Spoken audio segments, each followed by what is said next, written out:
কাল নতুন পথে খুলনা বেনাপোলে চলবে দুটি ট্রেন। পুরোপুরি প্রস্তুত না হলেও চালু হচ্ছে ৬ স্টেশন।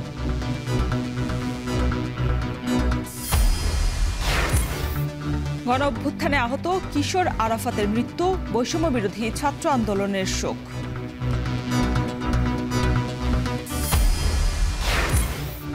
শরীয়তপুরে মামলা জটিলতায় স্বাস্থ্য কমপ্লেক্স বন্ধ। ঝিনাইদহে ১৩ উপস্বাস্থ্য কেন্দ্রে সেবা ব্যাহত।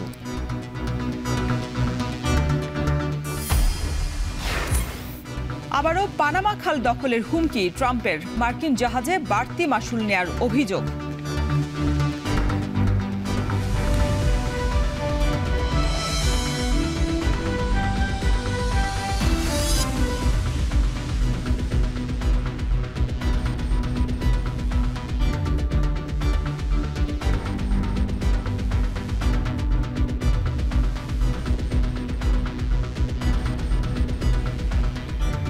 স্বাগত এখন বাজারে, আপনাদের সাথে আছে আমরা দুজন, আমি তানজিম শাফিন এবং আমি শরীফ রওশন। পদ্মা সেতু হয়ে ট্রেন চলাচল শুরুর ১৪ মাস পর কাল ভাঙা জংশন থেকে নতুন পথে খুলনা এবং বেনাপোল যাবে ২টি ট্রেন। সেই সাথে চালু করে দেওয়া হচ্ছে নতুন ৬টি স্টেশনও। যদিও এসব স্টেশনের নির্মাণ কাজ পুরোপুরি শেষ হয়নি। রেলওয়ে সংশ্লিষ্টদের আশা, নতুন পথে ঢাকা খুলনার দূরত্ব ২১২ কিলোমিটার কমার পাশাপাশি সময় বাঁচবে ৪ থেকে ৫ ঘন্টা। বিস্তারিত সিফাত শাহরিয়ারের প্রতিবেদনে। পদ্মা সেতু রেল সংযোগ প্রকল্পের আওতায় ১৭২ কিলোমিটার রেলপথের কাজ শেষ হয়েছে আগেই। সেতু হয়ে দক্ষিণে ট্রেন যাত্রার গল্প পুরনো, তবে এতদিন নতুন পথের সুবিধা পায়নি যাত্রীরা। ভাঙা জংশনের পর আগের পথেই ছিল ভরসা।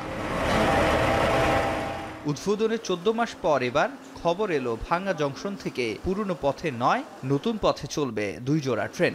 রেলওয়ের এমন সংবাদ বিজ্ঞপ্তিতে এখন টিভির গন্তব্য ভাঙা জংশনে।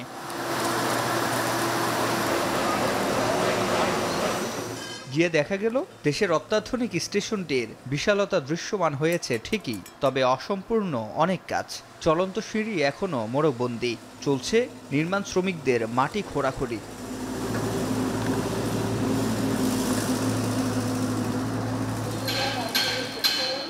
ভাঙ্গা জংশন স্টেশনের অন্তত শখানেক জায়গায় এমন সতর্কবার্তা দেয়া আছে, অর্থাৎ এখন পর্যন্ত পুরোপুরি এই স্টেশনের কোনো অংশের কাজ শেষ হয়নি, তৈরি হয়নি স্টেশন মাস্টারের থাকার জায়গা, যাত্রীদের বসার জায়গা, যাতায়াতের পথ কিংবা টিকিট কাউন্টার।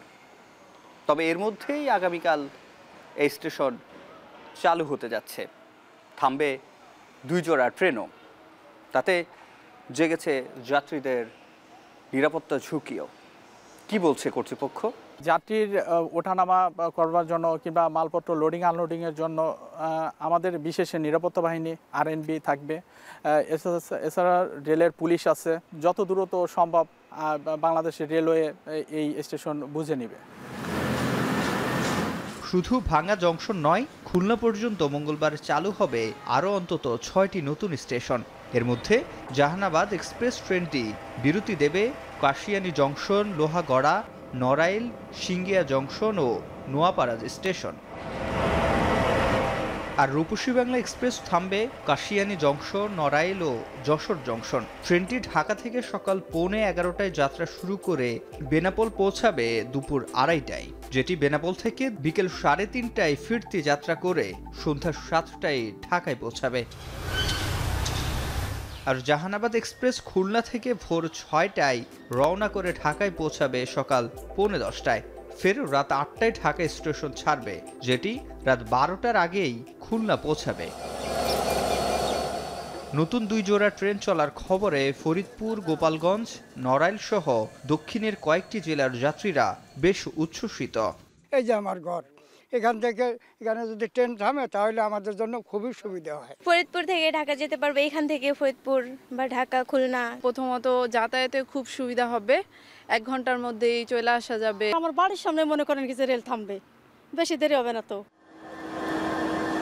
24 ডিসেম্বর 2 জোড়া ট্রেনের যাত্রা নির্বিঘ্ন করতে ইতোমধ্যে প্রস্তুত কমলাপুর স্টেশন। শহরতলি প্ল্যাটফর্ম থেকেই আমরা এই ট্রেনটা ইনশাল্লাহ খুলনার উদ্দেশ্যে ছাড়ার ব্যবস্থা করা হয়েছে। আমাদের প্ল্যাটফর্ম প্রস্তুত, লাইন প্রস্তুত, আমরা প্রস্তুত, যাত্রীদের সুখের সাথে আমরা এই যাত্রায় সারথি। 750 আসন সক্ষমতার ট্রেন দুইটির সাথে পরিচালিত হবে লাগেজ ভ্যানও। নতুন পথে বছরে প্রায় 60 কোটি টাকা আয় বাড়ার আশা রেলওয়ের। 100 কিলোমিটারের উপরে গতি থাকবে এবং এটা নতুন লাইন এবং যাত্রীদের যে রাইডিং কমফোর্ট এটাও অনেক ভালো থাকবে। আমাদের বছরে প্রায় 50 থেকে 60 কোটি টাকার রাজস্ব আয় বৃদ্ধি পাবে। রেলওয়ে মহাপরিচালক বলছেন, নতুন পথের ঢাকা খুলনার দূরত্ব 212 কিলোমিটার কমার পাশাপাশি সময় বাঁচবে 4 থেকে 5 ঘন্টা। ঢাকা থেকে খুলনার দূরত্ব হবে মাত্র 198 কিলোমিটার, এতে প্রায় 212 কিলোমিটার দূরত্ব হ্রাস পাবে এবং ভ্রমণ সময় যদি অরিজিনাল টাইমের সাথে তুলনা করি প্রায় 6.5 ঘন্টা সময় আমাদের সাশ্রয় হবে। তবে পুরনো পথেই চলবে সুন্দরবন ও বেনাপোল এক্সপ্রেস। সিফাত শাহরিয়ার, এখন ঢাকা।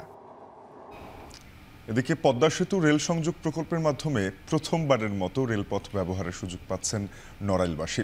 ইতিমধ্যেই ভাঙ্গা থেকে নড়াইল যশোর অংশে স্টেশন নির্মাণ সহ রেল লাইনের কাজ শেষে এ রুটে পরীক্ষামূলকভাবে চালানো হয়েছে ট্রেন। সব ঠিক থাকলে কাল থেকেই প্রথমবারের মতো সরাসরি রেল সেবায় যুক্ত হবে নড়াইলবাসী। ইমরান হোসেনের তথ্য ও ছবিতে দেখুন বিস্তারিত। গোপালগঞ্জ এবং নড়াইল জেলাকে রেল সেবায় সরাসরি যুক্ত করতে মধুমতি নদীর উপর দৃশ্যমান প্রায় 2 কিলোমিটার কালনা রেল সেতু। এই সেতুর মাধ্যমে ঢাকা বিভাগের সাথে যুক্ত হয়েছে খুলনা বিভাগ।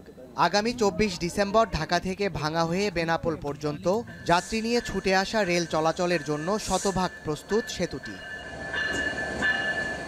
কালনা সেতু ছাড়াও ট্রায়াল রান সফল হওয়ায় এখন যাত্রী নিয়ে ট্রেন চলাচলের জন্য উদ্বোধনের অপেক্ষায় 172 কিলোমিটার লাইনটি চালু হলে ঢাকা থেকে নড়াইল যশোর হয়ে বেনাপোল স্থলবন্দর এবং খুলনা যাতায়াতের জন্য সরাসরি রেল সেবা পাবে এই জনপদের কোটি মানুষ।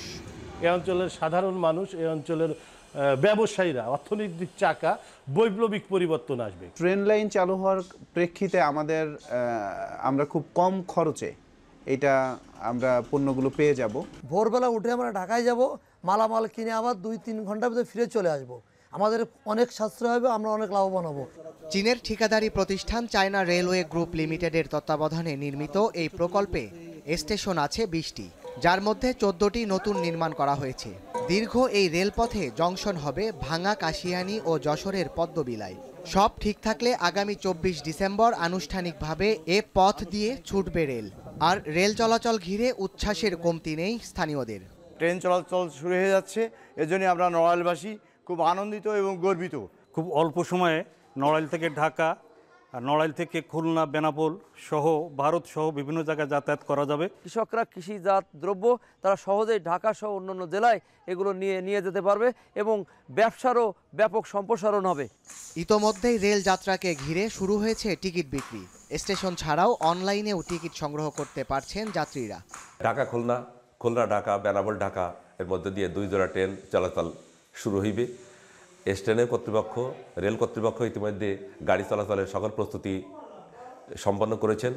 রেলপথটি চালু হলে নড়াইল সহ দক্ষিণের বাণিজ্যে আসবে নতুন গতি। ঢাকা, বেনাপোল সহ দেশের বিভিন্ন প্রান্তে অল্প খরচে সহজেই পণ্য পরিবহন করতে পারবেন ব্যবসায়ীরা। ঢাকা থেকে বেসিক্যালি এখন এখানে আসতে মোটামুটি 2 ঘন্টা 2.5 ঘন্টা সময় লাগে। রেল সেবা হলে আমার বিশ্বাস আরও দ্রুত চলে আসা যাবে। সেক্ষেত্রে এখানের অবকাঠামোগত উন্নয়ন হবে, শিল্প কলকারখানা নতুন করে প্রতিষ্ঠিত হবে, মানুষের কর্মসংস্থান হবে। দেশের বৃহৎ স্থলবন্দর বেনাপোল, বাণিজ্যিক শহর নোয়াপাড়া ও শিল্পাঞ্চল খুলনা সহ দেশের দক্ষিণ পশ্চিমাঞ্চলের মানুষের যোগাযোগে এমনকি ভারতের পশ্চিম বাংলায় যাতায়াতে গুরুত্বপূর্ণ ভূমিকা পালন করবে রেলপথটি। এখন নড়াইল। জুলাই বিপ্লবের স্বৈরাচার পতনের আন্দোলনে গুলিবিদ্ধ আরেক কিশোর মারা গেছেন। রোববার রাত 10:30টায় সম্মিলিত সামরিক হাসপাতালে 12 বছর বয়সী মাদ্রাসা শিক্ষার্থী মোহাম্মদ আরাফাতের মৃত্যু হয়। আরাফাতের মরদেহ সিএমএইচ থেকে আজ সকাল 8টায় ময়নাতদন্তের জন্য সোহরাওয়ার্দী হাসপাতালে পাঠানো হয়। পরে বিকেল 3টায় কেন্দ্রীয় শহীদ মিনারে তার জানাজা অনুষ্ঠিত হবে। বৈষম্যবিরোধী ছাত্র আন্দোলন তার মৃত্যুতে শোক প্রকাশ করে বলেছে, শাহাদাত বরণ যেভাবে বেদনাতুর করে সেভাবেই সাহস এবং উৎসাহ যোগায় নতুন বাংলাদেশ বিনির্মাণের। শহীদদের আকাঙ্ক্ষার বাংলাদেশ গড়তে এক বিন্দুও পিছপা হবে না গত ৫ আগস্ট উত্তরার আজমপুর পূর্ব থানার সামনে গুলিবিদ্ধ হন আরাফাত।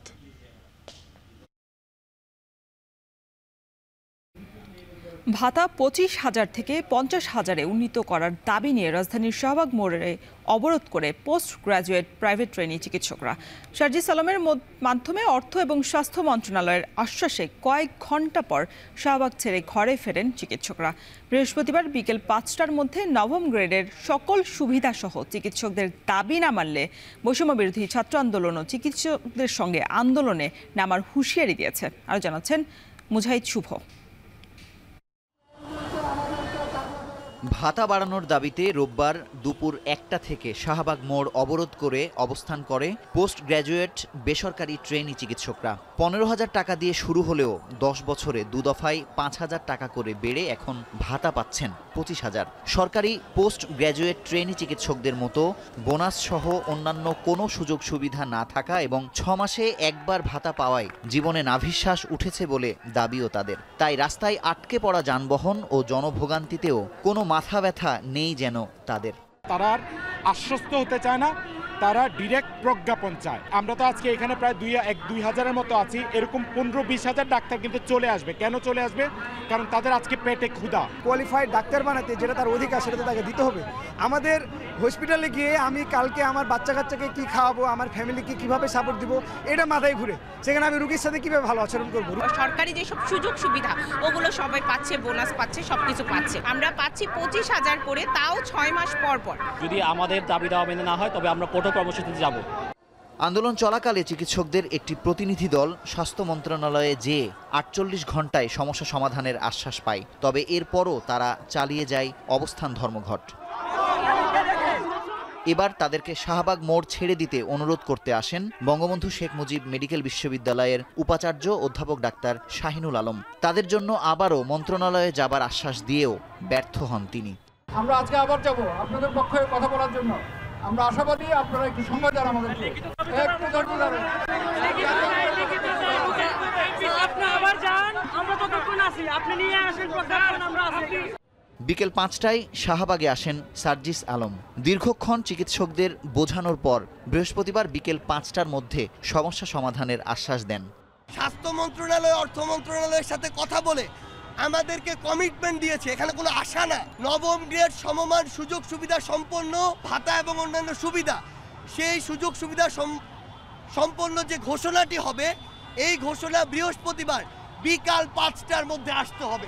যদি এই বৃহস্পতিবার বিকাল ৫টার মধ্যে এটি না হয়, তাহলে আমরা কথা দিচ্ছি আমরা তাদের সাথে একসাথে রাজপথে নামবো। আমরা বিশ্বাস করি ইনশাআল্লাহ বৃহস্পতিবার একটা সুন্দর সলিউশন আসবে।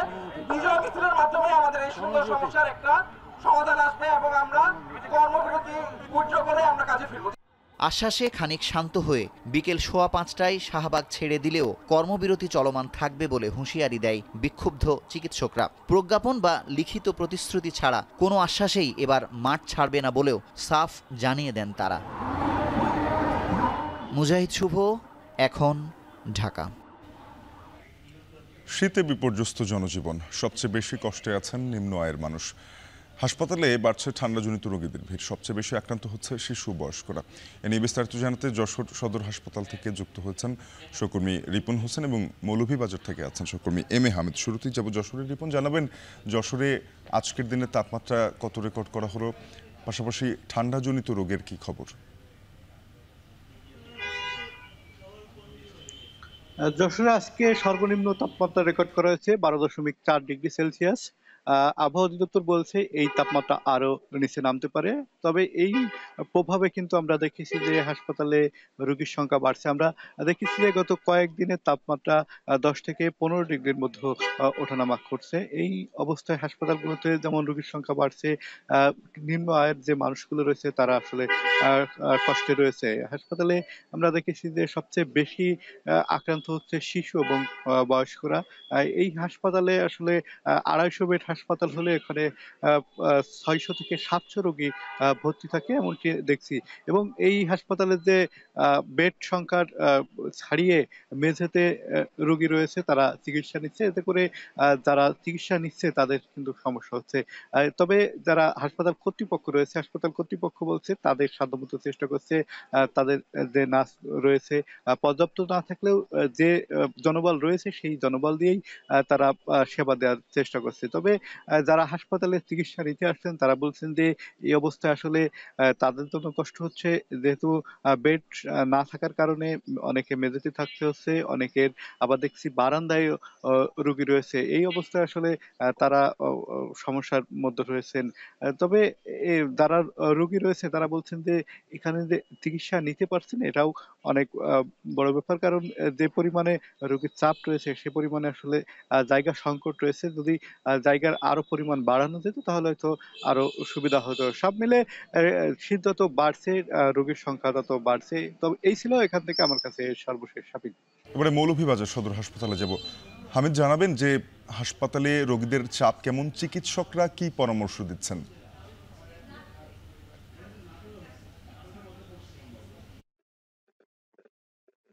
আমি এই মুহূর্তে দাঁড়িয়ে আছি 250 শয্যা বিশিষ্ট জেনারেল হাসপাতাল মৌলভীবাজারে। দেখতেই পাচ্ছেন আমি শিশু ওয়ার্ডে আছি এবং আমার পিছনে প্রচুর পরিমাণে শিশু ভর্তি রয়েছেন। আজকে তাপমাত্রা দিয়ে যদি শুরু করতে চাই সেক্ষেত্রে শ্রীমঙ্গলে আজকে সর্বনিম্ন তাপমাত্রা রেকর্ড করা হয়েছে 10.3 ডিগ্রি সেলসিয়াস, অর্থাৎ এই গত এক সপ্তাহ থেকে 9 ডিগ্রি থেকে 15 ডিগ্রির মধ্যে তাপমাত্রা ওঠানামা করছে। এতে করে লোকজন বিপদের মধ্যে পড়েছেন, বিশেষ করে শিশু এবং বয়স্করা বিভিন্ন ঠান্ডাজনিত রোগে আক্রান্ত হচ্ছেন। এর মধ্যে রয়েছে নিউমোনিয়া, কাশি, জ্বর, শ্বাসকষ্ট সহ বিভিন্ন রোগ এবং সবচেয়ে বেশি যে রোগ নিয়ে ভর্তি হচ্ছেন ডায়রিয়া রোগ।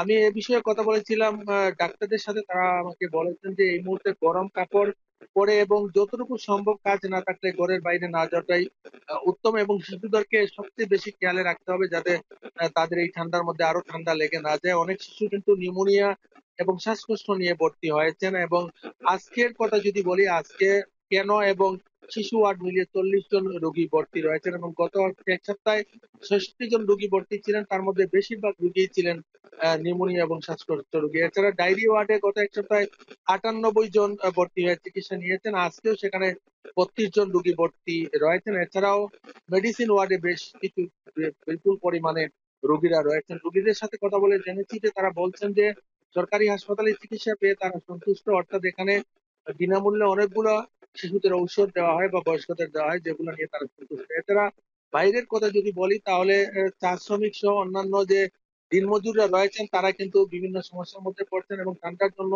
তারা কাজে যেতে দেরি হচ্ছে, অনেক সময় কাজ পাচ্ছেন না, এতে করে তারা অর্থনৈতিকভাবে ক্ষতির সম্মুখীন হচ্ছেন। তারা বলছেন যে আবহাওয়া অফিস বলছে যে আরো বেশ কিছুদিন এরকম আবহাওয়া নিম্ন গতি থাকবে এবং এভাবেই চলতে থাকবে। এই ছিল আমার কাছে মৌলভীবাজার থেকে শীতজনিত রোগ এবং সমস্যা নিয়ে সবশেষ।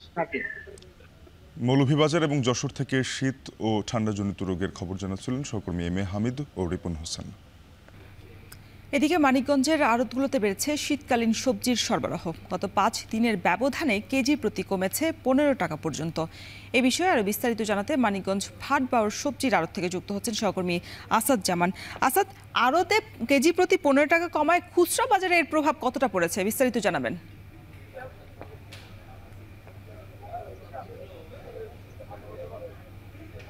রওশন, আপনি যেমনটি বলছিলেন, আমি এখন রয়েছি মানিকগঞ্জ ভাটবাউর সবজির আড়তে। হ্যাঁ, তো গত 5 দিনের ব্যবধানে কিন্তু অনেকগুলো সবজিতে কিন্তু আমরা দেখেছি 15 টাকা পর্যন্ত কমেছে। তবে গাজর, টমেটো এবং মরিচের দাম অপরিবর্তিত রয়েছে। তো আমি যদি আজকের বাজার দর সম্পর্কে একটু বলতে চাই যে গত 5 দিন আগেও যে ফুলকপি 25 থেকে 30 টাকায় বিক্রি হচ্ছে, আজ কিন্তু সেটা 12 থেকে 13 টাকায় বিক্রি হচ্ছে। পাতাকপি 20 টাকার পাতাকপি আজ 16 টাকা, মিষ্টি কুমড়া 20 টাকা, যেটা গত 5 দিন আগেও ছিল 30 টাকা, এবং দেশি আলু যেটা 55 টাকা আগে বিক্রি হলো, আজ কিন্তু সেটা বিক্রি হচ্ছে 45 টাকায়। অপরদিকে বেগুন বিক্রি হচ্ছে 18 টাকা এবং শিম বিক্রি হচ্ছে 20 থেকে 25 টাকায়। ধনিয়া পাতা 10 টাকা এবং গাজর যেটা মানে মূলা যেটা, সেটা হচ্ছে কিন্তু 4 থেকে 5 টাকা কেজিতে বিক্রি হচ্ছে। আর গাজরের দাম সেই অপরিবর্তিত রয়েছে 45 টাকা, টমেটো 70 টাকা এবং কাঁচামরিচ 50 টাকা কেজিতে বিক্রি হচ্ছে। তো একটা বিষয় রয়েছে কি, যে যখন খুচরা পর্যায়ে মানে পাইকারি পর্যায়ে যখন সবজির সরবরাহ বাড়ে তখন কিন্তু দামও কমে যায়, আর দাম কমার পরেই কিন্তু দেখা গিয়েছে যে খুচরা বাজারেও কিন্তু এর প্রভাবটা পড়ে।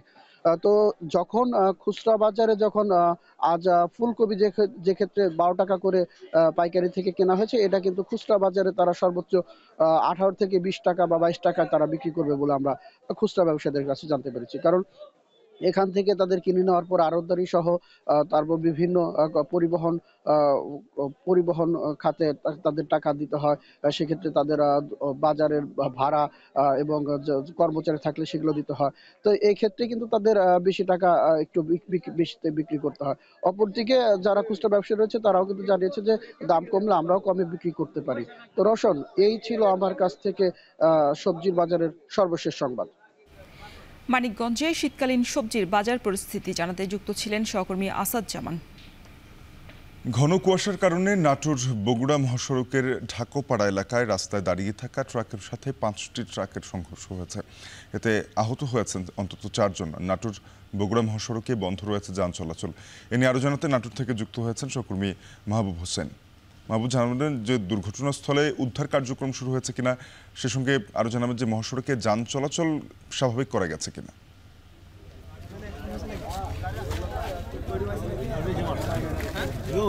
জি শাফিন, আপনি যেমনটি বলছিলেন, আজকে 6টার দিকে যে ঘন কুয়াশা ছিল, সেই ঘন কুয়াশার কারণে নাটোর বগুড়া মহাসড়কের এই এলাকাটাতে যে ডাল সড়ক এলাকা রয়েছে, এই ডাল সড়ক এলাকায় একসঙ্গে বেশ 6টি ট্রাকের সংঘর্ষ ঘটেছে।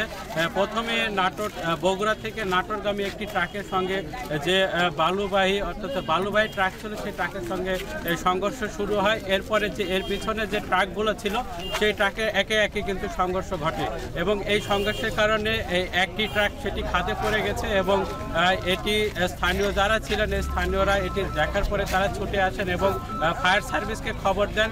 ফায়ার সার্ভিসে আসার পরে এই ইতিমধ্যে 6 জনকে তারা উদ্ধার করে নাটোর সদর হাসপাতালে তারা নিয়েছেন এবং সেখানে চিকিৎসা দেওয়া হচ্ছে।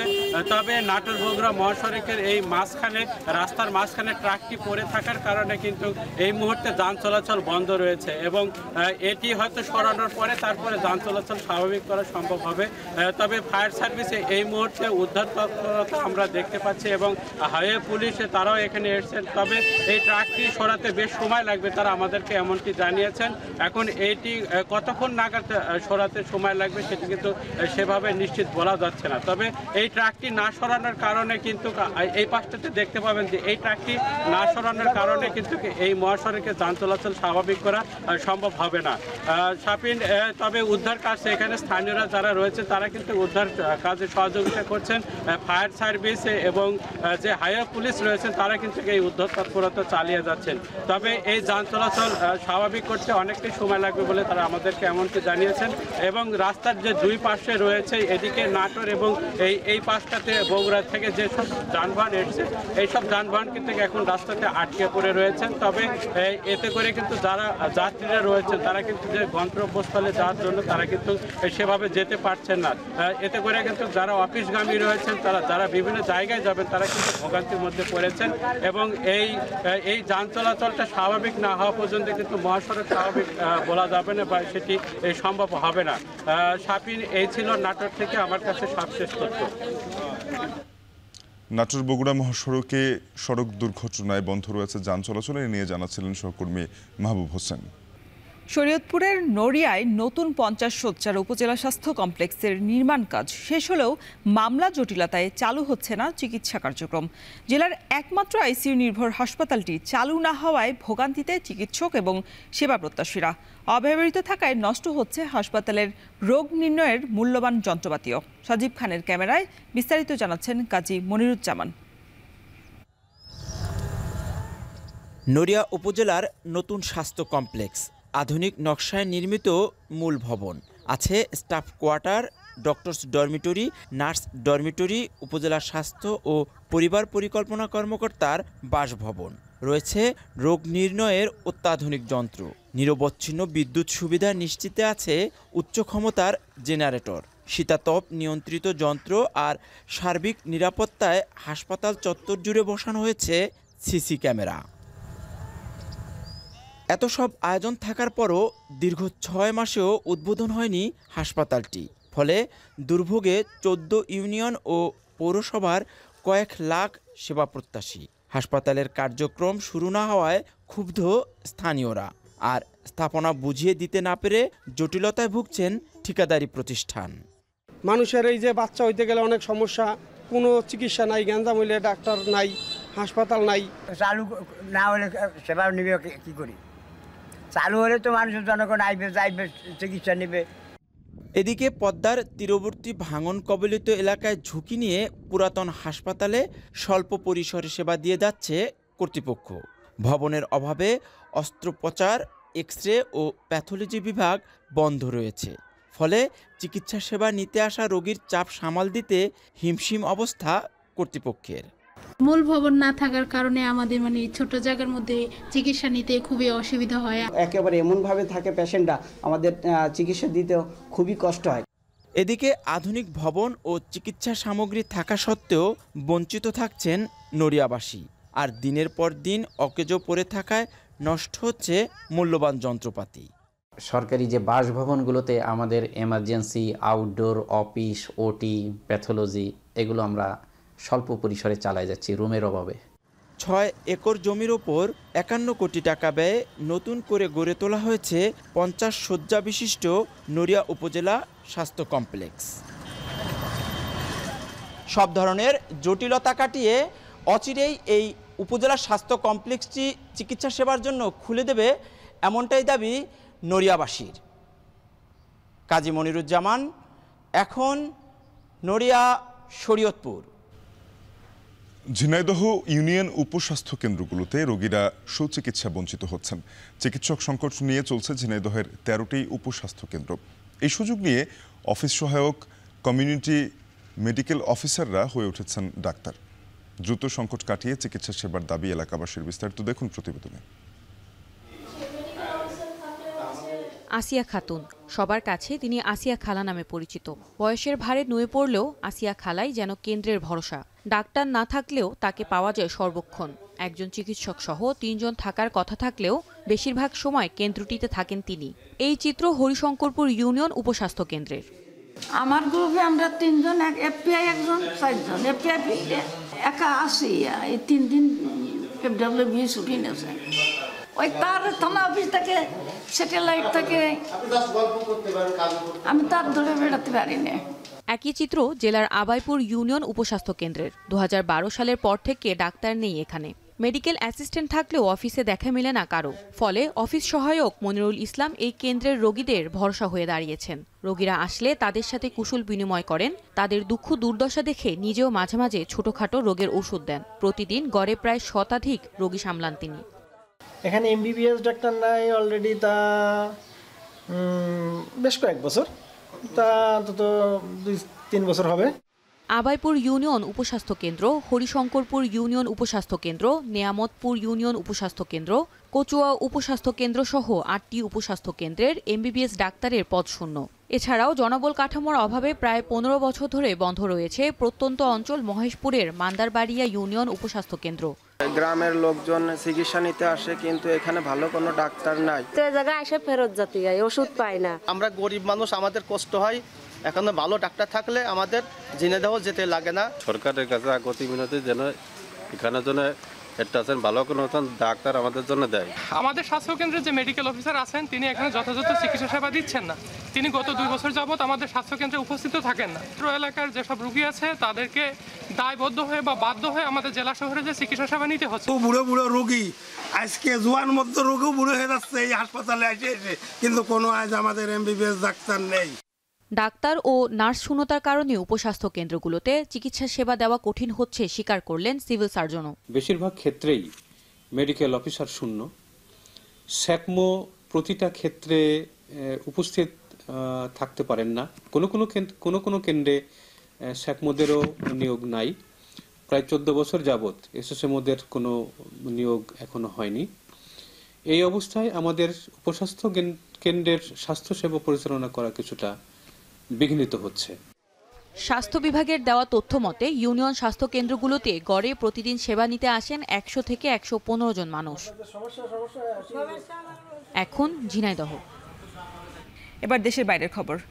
দক্ষিণ পশ্চিম ইউরোপের দেশ পর্তুগাল বিগত বছরে সহজ অভিবাসনের সুযোগকে কাজে লাগিয়ে দেশটিতে বেড়েছে বাংলাদেশিদের বসতি।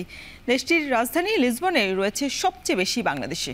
বিশেষ করে লিসবনে পর্যটন নির্ভর সুভেনির ব্যবসা সিংহভাগের নিয়ন্ত্রণ বাংলাদেশিদের হাতে। খুচরা ব্যবসায়ীদের পাশাপাশি এখানকার পাইকারি ব্যবসাতেও ভালো করছেন বাংলাদেশিরা। পর্তুগালের লিসবন থেকে বিস্তারিত জানিয়েছেন নাইম হাসান। পর্তুগালের রাজধানী লিসবনে বাংলাদেশিদের পথ চলা শুরু 1978 সালে। তবে 90-এর দশক থেকে ধীরে ধীরে বাড়তে থাকে বাংলাদেশিদের সংখ্যা। নানা পথ পরিক্রমায় বর্তমানে লিসবনে মোট বাংলাদেশিদের সংখ্যা প্রায় 50,000 ছাড়িয়েছে। ধীরে ধীরে বাড়ছে বাংলাদেশি পরিবারের সংখ্যাও। পর্তুগালের অন্য শহরগুলোর মতো রাজধানী লিসবনেও বেশিরভাগ বাংলাদেশিরা ব্যবসায়ে সম্পৃক্ত। এর মধ্যে পর্যটন ও রেস্টুরেন্ট ব্যবসায় জড়িত বেশিরভাগ বাংলাদেশি ব্যবসায়ীরা। লিসবনের পর্যটন ব্যবসার সিংহভাগই বাংলাদেশিদের মালিকানাধীন। খুচরা ব্যবসায়ে ব্যাপক সাফল্য লাভের পর বর্তমানে পাইকারি ব্যবসায়ে বিনিয়োগ বেড়েছে বাংলাদেশিদের। খুচরা ব্যবসা তো আগ থেকে বাংলাদেশিদের একটা নিয়ন্ত্রণ ছিল, কিন্তু হোলসেলের যে নিয়ন্ত্রণটা সেটা অনেকটা চাইনিজদের ছিল। আমরা ইদানিং অনেকগুলা হোলসেল শপ আমাদের লিসবনে হচ্ছে এবং আমরাও হোলসেলের সাথে সম্পৃক্ত। ট্যুরিজম সেক্টরটা বাংলাদেশিদের এখন বলা যায় একক আধিপত্যে চলে আসছে। আমাদের একটা আনঅফিসিয়াল সমীক্ষা বলছে প্রায় 95% সুভিনিয়ার ব্যবসায়ী এখন বাংলাদেশি, এবং লিসবন ছাড়া লিসবনের বাহিরেও বাংলাদেশিদের এখন সুভিনিয়ার ব্যবসা আস্তে আস্তে আধিপত্য চলে আসছে। পর্তুগালে ব্যবসার পাশাপাশি কৃষি ও পর্যটন খাতেও কর্মরত রয়েছেন বিপুল সংখ্যক বাংলাদেশি। সময়ের পথ পরিক্রমায় বাংলাদেশি কমিউনিটির সাফল্যে প্রশংসায় পর্তুগিজরাও। পর্তুগিজ এই গবেষকের মতে বাংলাদেশি ব্যবসায়ীদের বিনিয়োগের মাধ্যমে লিসবনের কিছু জায়গার চেহারা বদলে গেছে। It grew in size but also in diversity. So you have lots of families with young kids. So there's a big change in the scenario and the profile of the Bangladeshi community here in Portugal and in Lisbon and in Porto especially. Now, in both of these cities, Bangladeshis have been responsible for, in a way, renovating the economic and social environment of several urban contexts. ইউরোপের দেশগুলোর মধ্যে সহজসত্ত্বে অভিবাসনের সুযোগ থাকায় বিগত বছরগুলোতে পর্তুগালকে বেছে নিয়েছিল বাংলাদেশিরা। যদিও সাম্প্রতিক সময় অভিবাসন প্রক্রিয়ায় কঠোর নীতি চালু হওয়ায় ক্রমেই কমছে নতুন বাংলাদেশিদের আগমন সংখ্যা। নাইম হাসান, এখন পর্তুগাল। বিশ্বের ব্যস্ততম নৌপথ পানামা খাল আবারও যুক্তরাষ্ট্রের দখলে নেয়ার হুমকি দিয়েছেন নবনির্বাচিত প্রেসিডেন্ট ডোনাল্ড ট্রাম্প।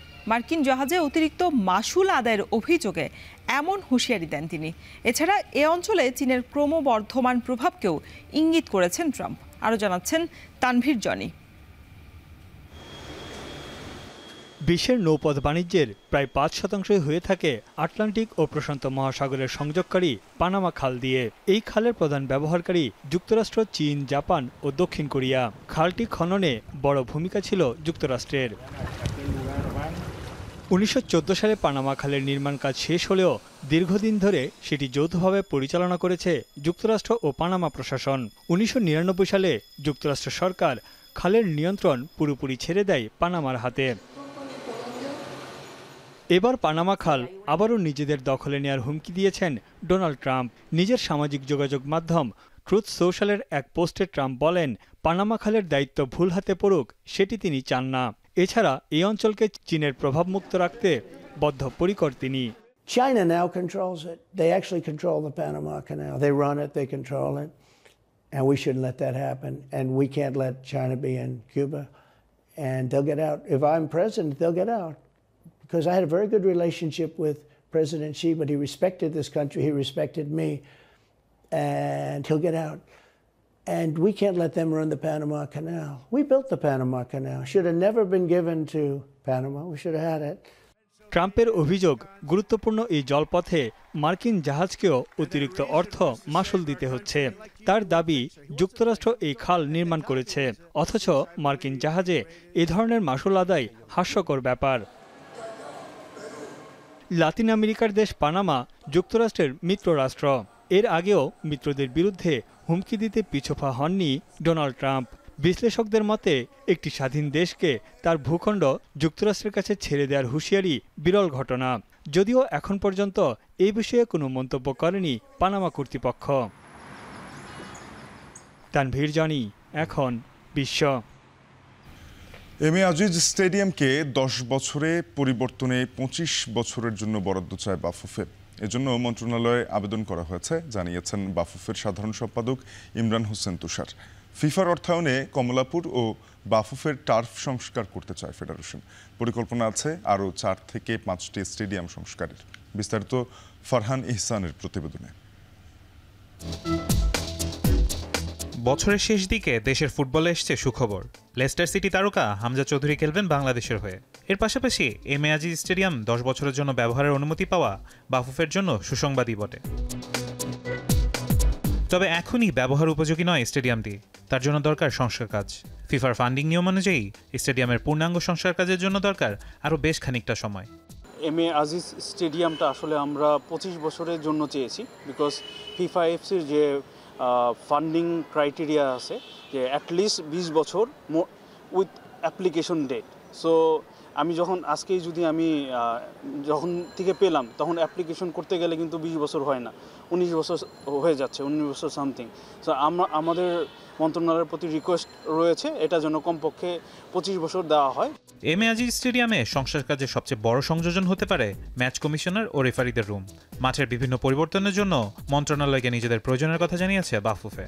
মাঠ নিয়ে কিছু অবজারভেশন দিয়েছি, আশা করি যুব ক্রীড়া মন্ত্রণালয় প্লাস ন্যাশনাল স্পোর্টস কাউন্সিলের সাথে সমন্বয় করে আমরা এগুলা বুঝে নিতে পারবো।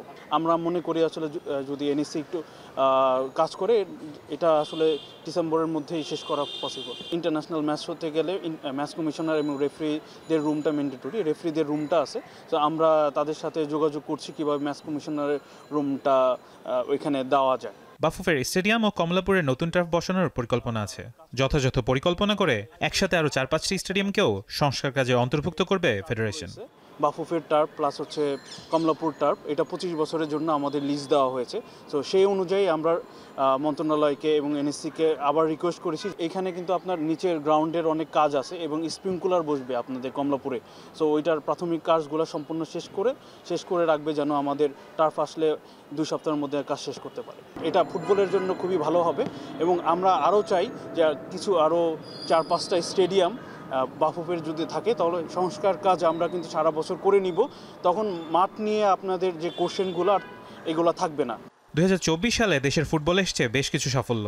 মাঠের সংখ্যা বাড়লে বাড়বে খেলার সংখ্যা, স্টেডিয়াম সংস্কার হলে বাড়বে দর্শক সমাগম, দেশের ফুটবলে আসবে নতুন জোয়ার।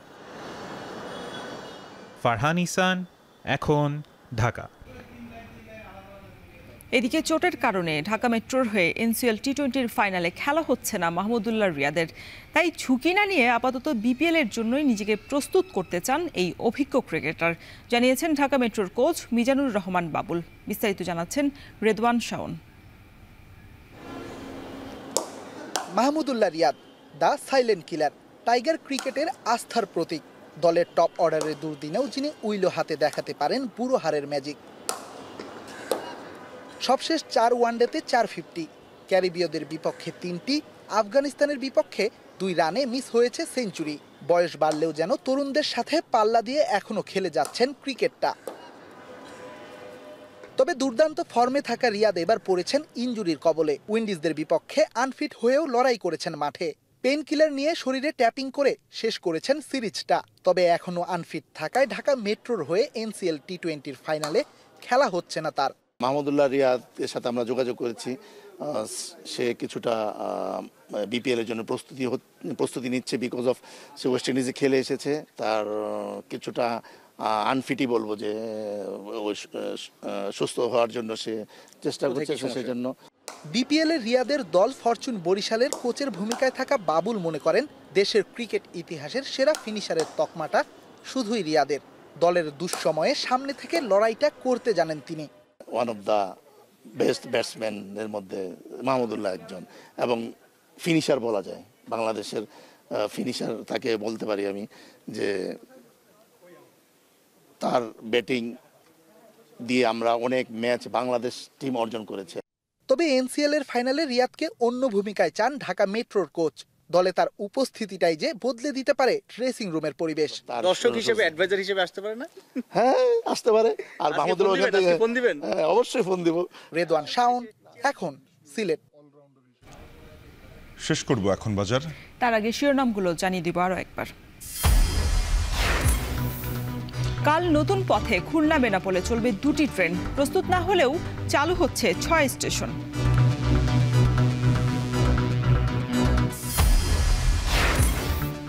গণঅভ্যুত্থানে আহত কিশোর আরাফাতের মৃত্যু, বৈষম্য বিরোধী ছাত্র আন্দোলনের শোক।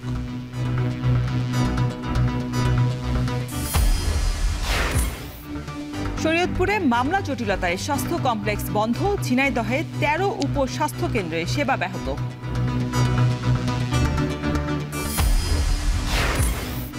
আবারও পানামা খাল দখলের হুমকি ট্রাম্পের, মার্কিন জাহাজে বাড়তি মাশুল নেওয়ার অভিযোগ।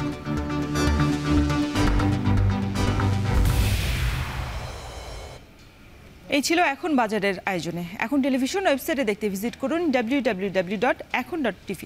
যুক্ত থাকুন ফেসবুকে facebook.com/tv.এখন এবং ইউটিউবে দেখতে ভিজিট করুন youtube.com/c/এখন tv।